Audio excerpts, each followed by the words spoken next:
Welcome back बच्चों। Hope आप सब लोग अच्छे होंगे और अच्छे से पढ़ाई कर रहे होंगे। हम आज इंडियन इकोनॉमिक डेवलपमेंट का chapter 1 India on the eve of independence इसको हम कंटिन्यू करने वाले हैं। प्रीवियस क्लासेस में हमने देखा कि कैसे ब्रिटिश रूल जब इंडिया में सेटअप हुआ तो उसके बाद हमारा एग्रीकल्चर सेक्टर और इंडस्ट्रियल सेक्टर में किस तरीके से चेंजेस आए। ठीक है, और आज हम लोग एक सबसे इंपॉर्टेंट टॉपिक फॉरेन ट्रेड को कवर करने वाले हैं। अब आप प्रीवियस क्लास का एक छोटा सा हिंट देख सकते हैं कि जब हम प्री ब्रिटिश पीरियड में थे, ब्रिटिशर्स के आने से पहले, तो हमारा एग्रीकल्चर सेक्टर बहुत ही अच्छा था। हम अपनी ही चीजों की, अपनी जरूरत की चीजों को उगा रहे थे और हमारी जो हैंडीक्राफ्ट इंडस्ट्रीज थी वो भी वर्ल्ड फेमस थी। यहाँ का हैंडीक्राफ्ट आइटम यूरोप और मिडल ईस्ट की बहुत सारी कंट्रीज में एक्सपोर्ट किया जा रहा था। But after the introduction of या after the implementation of British rule in India, यहाँ के सारे एग्रीकल्चर सेक्टर और इंडस्ट्रियल सेक्टर दोनों में चेंजेस हो गए। हम जहां एग्रीकल्चर सेक्टर में अपनी ही फूड क्रॉप्स को उगा रहे थे, अब हम लोगों ने कैश क्रॉप्स को उगाना शुरू किया। हमने अपनी नीड्स की जगह ब्रिटिशर्स की नीड्स को फॉलो किया क्योंकि चाहते वो यही थे। और उन्होंने क्या किया, हमारे यहाँ का लैंड रेवेन्यू सिस्टम भी खत्म कर दिया। उन्होंने अपना लैंड रेवेन्यू सिस्टम लेकर आए जिसमें जमींदारी सिस्टम के अंतर्गत हमारे ऊपर बहुत सारे टैक्सेस लगा दिए। और इंडस्ट्री सेटअप का तो और भी बुरा हाल किया। उसमें क्या किया कि उन्होंने हमारे हैंडीक्राफ्ट इंडस्ट्री को खत्म करने के लिए हमारे जितने भी हैंडीक्राफ्ट इंडस्ट्री का गुड्स, फाइनल गुड जो एक्सपोर्ट होता था, उस पर हाई टैक्सेस इंपोज करे ताकि उसके प्राइसेस बढ़ जाएं और यूरोपियन मार्केट और अदर मिडल ईस्ट कंट्रीज में उसकी डिमांड कम हो जाए। ठीक है, तो इससे कहीं ना कहीं हमारा जो फॉरेन ट्रेड का बैलेंस था वो गड़बड़ हो गया। हमने प्रीवियस क्लास में एक और बात करी थी कि हमें किस नाम से जाना जाता था। हमें जाना जाता था सोने की चिड़िया, golden sparrow of the world. अब गोल्डन स्पैरो क्यों? क्योंकि हम एक्सपोर्ट ही कर रहे थे और इंपोर्ट कुछ कर नहीं रहे थे। लेकिन ब्रिटिशर्स के आने के बाद ये तो सब चीजें चेंज हो गई और उसी चीज को अब हम पढ़ेंगे इस वाली वीडियो के अंदर। So let's continue. यहां देखें, यहां पर सबसे पहला पॉइंट क्या आ रहा है, the restrictive policy of commodity production, trade and tariff pursued by the colonial government affected India's foreign trade. अब यहाँ पे एक सबसे इंपॉर्टेंट क्या है, रिस्ट्रिक्टिव पॉलिसीज। रिस्ट्रिक्टिव मतलब रोक लगाना। तो उन्होंने हमारे एग्रीकल्चरल प्रोडक्ट पर रोक लगाई, हमारा जो फूड क्रॉप था उसको रोका और अपने अनुसार, अपने अकॉर्डिंग जो कैश क्रॉप्स उनको रिक्वायर थे अपने देश में अपनी इंडस्ट्रीज को ग्रोथ करने के लिए उसी चीज को उगाया। ठीक है, दूसरा ट्रेड। अब पहले हम लोग क्या थे, एक्सपोर्टर थे, now we became the importers. And tariff, अभी मैंने बताया ना कि हमारा जो हैंडीक्राफ्ट इंडस्ट्री का फाइनल गुड था उसके ऊपर हाई टैक्सेस इंपोज कर दिए गए, जबकि यहां से जाने वाला रॉ मटेरियल टैक्स फ्री था और ब्रिटेन से आने वाला भी जो फाइनल गुड था वो भी टैक्स फ्री था। तो इस तरीके से हमारे फॉरेन ट्रेड को पूरी तरीके से वो नेगेटिविटी में ले आए थे। अब यहाँ पर चीजें देखते हैं। पहला point, change in composition of trade, India became an exporter of primary product. अभी बताया primary product again agriculture sector, जितना भी हमारा रॉ मटेरियल था वो क्या हुआ, हम लोग वहां पर एक्सपोर्ट करने लगे और इंपोर्ट क्या करने लगे, finished consumer goods and capital goods. What are capital goods? Machinery.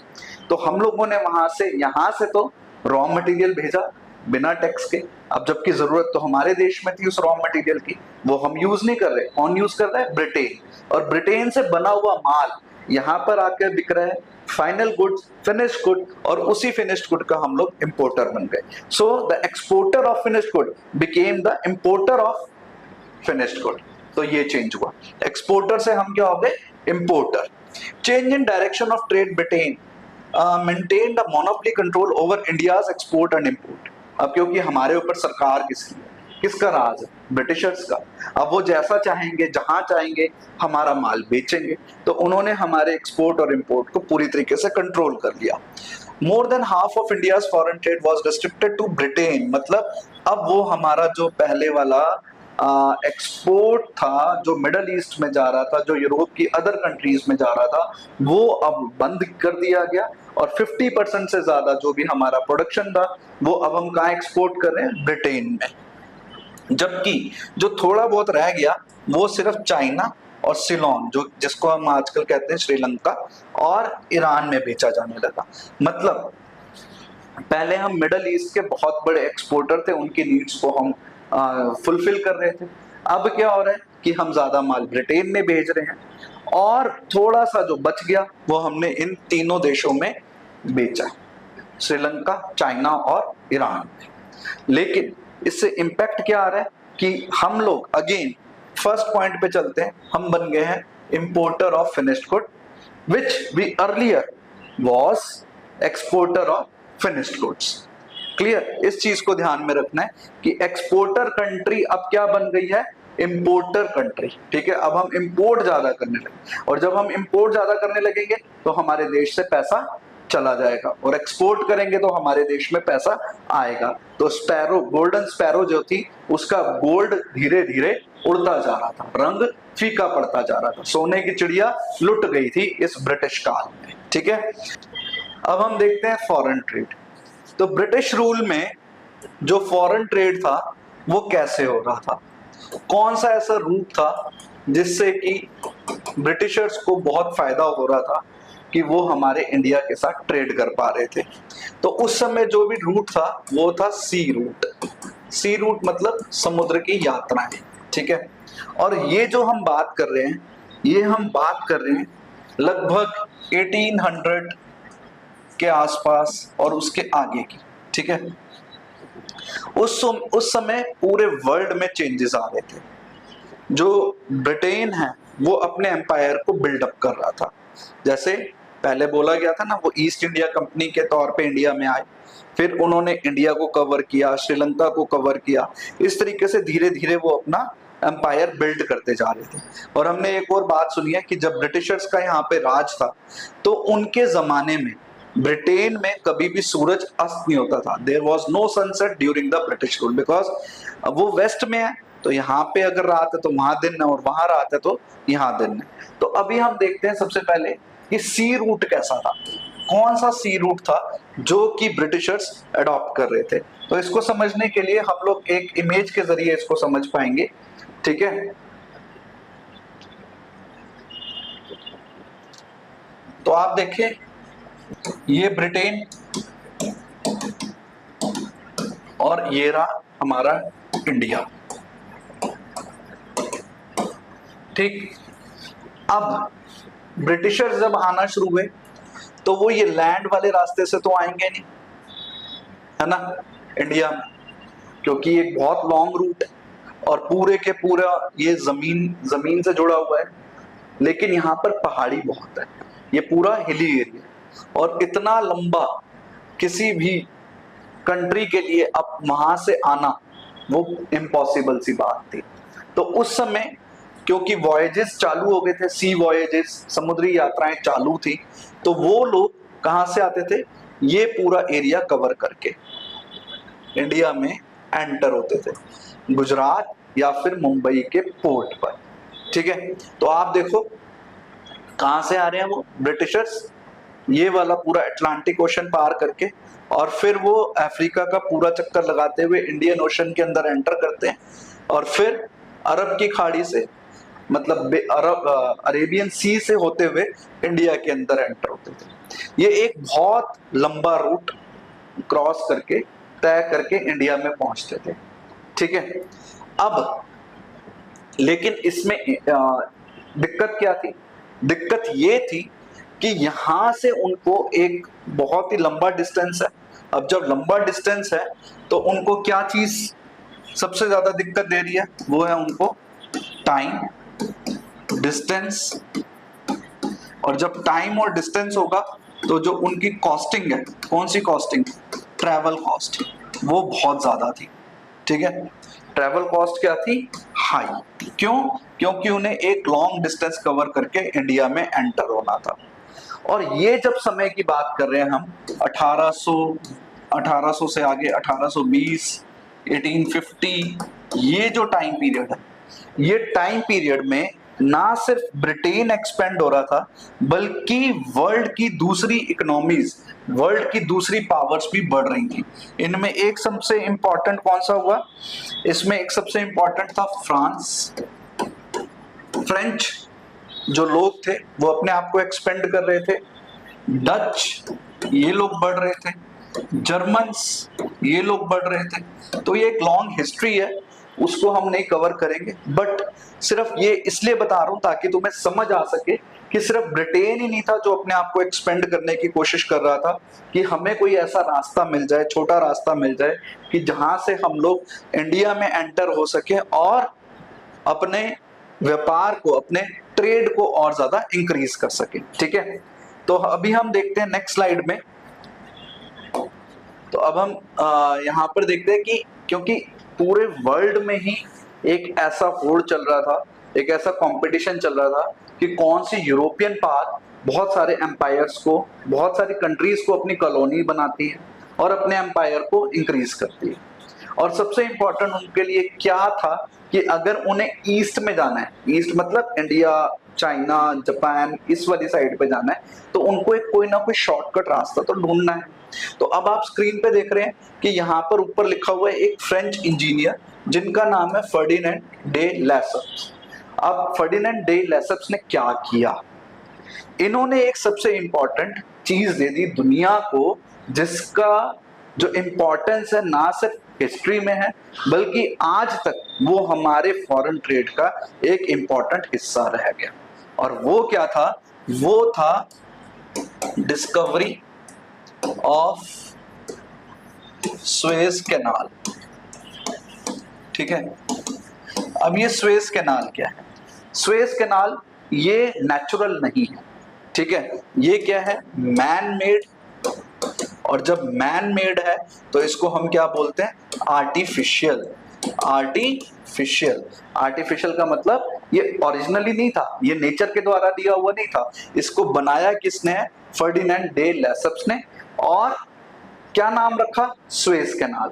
अब सुएज कैनाल है कहां पर, वर्ल्ड मैप में सुएज कैनाल कहां पर है और इसका इंपॉर्टेंस क्या है, इसको भी हम एक दो इमेजेस के साथ समझते हैं। वर्ल्ड मैप में हम चेक करते हैं कि सुएज कैनाल कहां पर है।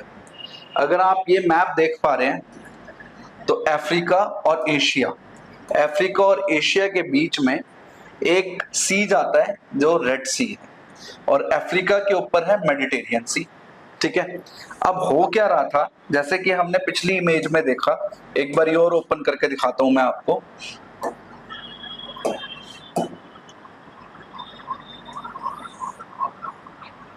देखो, ये हमारा अफ्रीका है,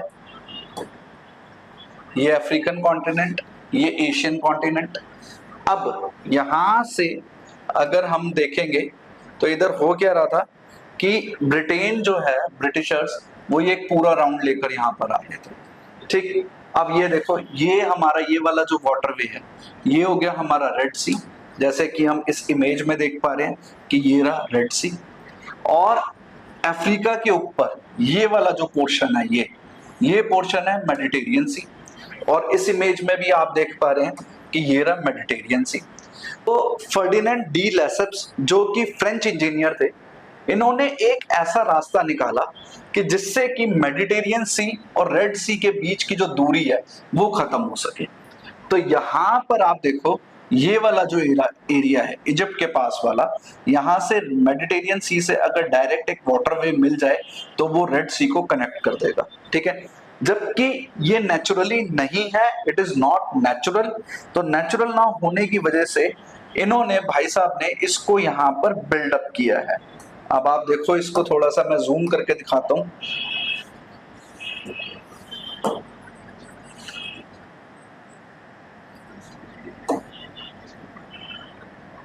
तो ये देखो, हम जब जूम कर रहे हैं तो यहां पर इस एरिया में ये रहा हमारा रेड सी, ये रहा हमारा मेडिटेरियन सी, लेकिन इधर ये वाला जो पोर्शन है ये पूरा का पूरा क्लोज्ड है बाय अर्थ।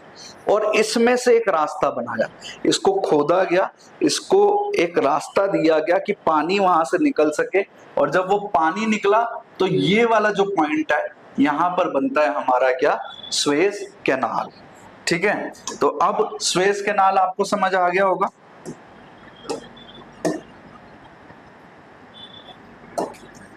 ठीक, तो जब यहां से जब हम स्वेज कैनाल की बात कर रहे हैं तो ये हमारा स्वेज कैनाल है जो मेडिटेरियन सी को कनेक्ट करता है किसके साथ, रेड सी के साथ, ठीक है। अब इससे क्या बेनिफिट हुआ, अब इसको भी हम समझते हैं एक इमेज के जरिए कि देखो कैसे इन्होंने मतलब स्वेज कैनाल की वजह से ब्रिटिशर्स के लिए फॉरेन ट्रेड करना, इंडिया के साथ ट्रेड करना बहुत ही ज्यादा सस्ता हो गया और अच्छा भी हो गया, जो कि आज तक चल रहा है और आज तक अभी तक एट प्रेजेंट ये वर्ल्ड के लिए सबसे इंपॉर्टेंट सी रूट बना। ये देखें, पहले पहले क्या हो रहा था, लंदन से ब्रिटेन से जब वो शिप निकलती थी तो इतना बड़ा रास्ता कवर अप करती थी, ऊपर से ये इंडियन ओशन अफ्रीका का पूरा रास्ता कवर करके Indian Ocean, then it entered into Mumbai. तो ये वाला जो रास्ता था ये था 12,300 माइल्स, 12,300 माइल्स या फिर 19,800 किलोमीटर्स, और इसको कवर करने के लिए काफी दिन लगते थे। लेकिन after the opening of Suez canal, ये छोटी सी कैनाल की वजह से ये ब्रिटिशर्स यहाँ से आते थे, मेडिटेरियन सी के अंदर एंटर हुए, कहाँ एंटर हुए, Mediterranean Sea, then they crossed the Suez Canal, entered into Red Sea and then into the Indian Ocean। और ये रास्ता और सिर्फ कितना रह गया, 7,200 किलोमीटर माइल्स का या फिर 11,600 किलोमीटर्स का, मतलब हाफ ऑफ द जो उसका डिस्टेंस था वो उनका कट ऑफ हो गया, उनका ट्रांसपोर्टेशन कॉस्ट बच गया, उनका टाइम बढ़ गया, और इस वजह से उनका जो फॉरेन ट्रेड था इंडिया के साथ वो बहुत ही ज्यादा इंक्रीज हो गया, बिकॉज कि जो उनका ट्रांसपोर्टेशन कॉस्ट है, जो उनका टाइम है वहां से एक जगह से दूसरी जगह में पहुंचने का, वो पूरा का पूरा सेव हो जाता है। क्लियर? तो आई थिंक कि आपको ये तो पता चल गया कि जो ब्रिटिशर्स हैं वो इंडिया के साथ कौन से रूट के साथ में ट्रेड करना चाह रहे थे और कैसे वो लोग एक दूसरे के साथ आगे बढ़ रहे थे। अब यहां पर देखें तो इधर भी क्या है, the opening of Suez canal, the Suez canal in 1869। ये एक इंपॉर्टेंट डेट है नोट करने के लिए। ओपन कब हो रहा है स्वेज कैनाल? 1869 में। Intensify the British control over India's foreign trade, ठीक। It reduce the cost of transportation and made access to the Indian market easier. इससे उनकी ट्रांसपोर्टेशन कॉस्ट बच गई और उनका जो इंडियन मार्केट के अंदर आना जाना था वो बहुत ही ज्यादा आसान हो गया। स्वेज कैनाल क्या है? ये आर्टिफिशियल वाटरवे है।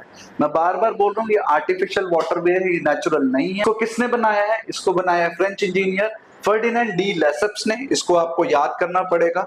विच provides a direct trade route for ships between Europe और अमेरिकन पोर्ट्स और ports located in South Asia, East Africa, and by doing away with the need to sail around Africa. तो जो Africa का एक चक्कर लगा के वो लोग इंडिया में आ रहे थे, अब उसको जाने की जरूरत नहीं थी।